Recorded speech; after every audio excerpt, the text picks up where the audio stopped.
کے فیض و غضب اور عذاب جہنم کی ہولناکیوں کا تذکرہ پڑھیں تو بدن کانپنے لگے. اللہ کرے ہماری یہی پوزیشن ہو جائے. تو آنکھیں جو ہے بے اختیار بہہ پڑیں اور دل توبہ اور ندامت کی کیفیت سے رونے لگے.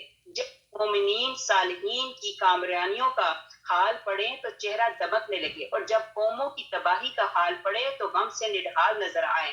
وعید اور ڈراونے کی آیات پڑھ کر کانپ اٹھیں اور بشارت کی آیات پڑھ کر روح اور شکر کے جذبات سے سرشار ہو جائے. آمین اللہم آمین. پھر خدا یہاں پہ بتایا کہ حضرت عمر رضی اللہ تعالیٰ عنہ کی یہ دعا ہے کہ تلاوت کے بعد وہ کیا کہتے تھے, یہ دعا کی. انہوں نے کون سی دعا کی؟ خدایا میری زبان تیری کتاب میں سے جو کچھ تلاوت کرے مجھے توفیق دے کہ میں اس میں غور و فکر کروں. خدایا مجھے اس کی سمجھ دے, مجھے اس کے مفہوم اور معنی کی معرفت بخش اور اس کے عجائبات کو پانے کی نظر عطا کر, اور جب تک زندہ رہوں مجھے توفیق دے کہ میں اس پر عمل کرتا رہوں. بے شک تو ہر چیز پر قادر ہے. یہ میں نے حضرت عمر فاروق رضی اللہ تعالیٰ عنہ کی دعا کو ڈھونڈا اور یہاں پہ میں نے آپ کو یہ دعا سنائی. جہاں کہیں حضرت عمر فاروق رضی اللہ تعالیٰ عنہ کا ذکر ہوتا ہے تو وہاں سے شیطان بھاگ جاتا ہے. آپ کو امید ہے یہ پتا ہوگا. اور شیطان ایسے کیا کرتا ہے, بھاگتا بھاگتا وہاں سے غائب ہو جاتا ہے. تو اسی لیے جہاں کہیں کوئی ایسی محفل ہو یا کہیں ایسا دیکھیں کہ یہاں پہ کچھ ایسا ویسا ہو رہا ہے تو وہاں پہ حضرت عمر فاروق رضی اللہ تعالیٰ عنہ کی کوئی بات کر دینی چاہیے تاکہ ہمارے پاس سے شیطان بھاگ جائے. آمین اللہم آمین.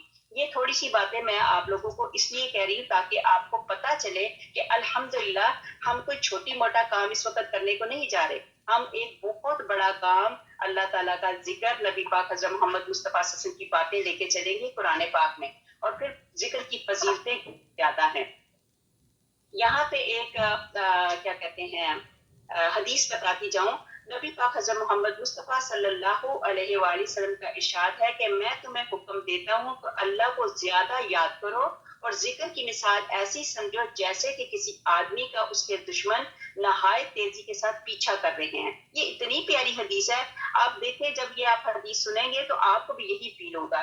تو اب یہاں پہ ہے کہ جیسے کسی آدمی کا اس کے دشمن نہایت تیزی کے ساتھ پیچھا کر رہے ہوں, یہاں تک کہ اس آدمی نے بھاگ کر ایک مضبوط قلعہ میں پناہ لے لی اور دشمنوں کے ہاتھ میں پڑنے سے بچ گیا. اسی طرح بندہ شیطان سے نجات نہیں پا سکتا مگر اللہ کی یاد کے سہارے. مطلب جب ہم اللہ کی یاد کو مطلب اپنا رکھ لیں گے آگے, مطلب مقصد بنا لیں گے تو کیا ہوگا, ہم شیطان کے پنجوں سے بچ جائیں گے. مطلب یہ ہے کہ ایک ہم سیف قلعے کے اندر داخل ہو گئے. اس وقت میں اور آپ اس حدیث کے حساب سے میں اور آپ ایک مضبوط قلعے کے اندر بیٹھ گئی ہیں, اللہ کی پناہ میں بیٹھ گئی ہیں, اور کیا ہے شیطان ہم سے دور ہے. اسی طرح اللہ سبحانہ تعالیٰ دشمنوں سے اور شیطان کے شر سے مجھے اور آپ کو بچائے رکھے. آمین اللہم آمین. پھر ایک حدیث کا مفہوم ہے, حدیث کافی لمبی ہے لیکن یہ بتانا ضروری ہے تاکہ آپ کے دل خوش ہو جائیں کہ وقت ہم کیا کر رہے ہیں, ہم اللہ کا ذکر کر رہے ہیں. یہ جو قرآن پاک ہے وہ اللہ ہی ذکر ہے, اور اللہ تعالیٰ نے کتنا مطلب ہم خوش قسمت ہیں کہ اللہ سبحانہ تعالیٰ نے اس وقت مجھے اور آپ کو ہم لوگوں کے ہاتھوں میں, جبکہ ہم کیا ہے گناہوں سے بکھرے پڑے ہیں, اللہ تعالیٰ نے ہمارے ہاتھوں میں قرآن پاک پکڑا دیا. قرآن پاک کا کلام کیا بڑی چیز ہے, کیا ہے. اب یہاں پہ حضرت ابو ہریرہ رضی اللہ تعالیٰ عنہ کہتے ہیں کہ رسول اللہ صلی اللہ علیہ وسلم نے ارشاد فرمایا, اللہ کے کچھ فرشتے گلیوں اور راستوں میں چکر لگاتے رہتے ہیں اس غرض سے کہ کہاں کون لوگ اللہ کو یاد کر رہے ہیں. جب وہ کچھ لوگوں کو اللہ کو یاد کرتے پاتے ہیں تو ایک دوسرے کو پکارتے ہیں, کہتے ہیں یہاں آؤ یہاں آؤ, وہ یہاں وہ لوگ ہیں جن کو تم تلاش کرتے تھے. تو ایسے لوگ آسمان تک اپنے پروں سے احاطہ کر لیتے ہیں. اب میرا اور اس وقت آپ کا جو احاطہ کیا ہوا ہے وہ فرشتوں نے یہاں سے لے کے آسمانوں تک احاطہ کیا ہوا. کیوں؟ کیونکہ یہ میں بخاری کی حدیث آپ کے سامنے پڑھ کے سنا رہی ہوں, جو اس وقت میں اور آپ جو ہیں فرشتوں کے پروں کے احاطے میں بیٹھے ہوئے ہیں. نبی پاک حضرت محمد مصطفیٰ صلی اللہ علیہ وآلہ وسلم نے فرمایا ان سے ان کا رب پوچھتا ہے حالانکہ وہ خوب جانتا ہے. اب یہاں پہ اللہ سبحانہ تعالیٰ تو ساری باتیں جانتے ہیں لیکن پھر بھی اللہ سبحانہ تعالیٰ فرشتوں سے پوچھتے ہیں, کیا کہتے ہیں, میرے یہ بندے کیا کہتے ہیں. اب اللہ سبحانہ تعالیٰ قربان جائے میرے اللہ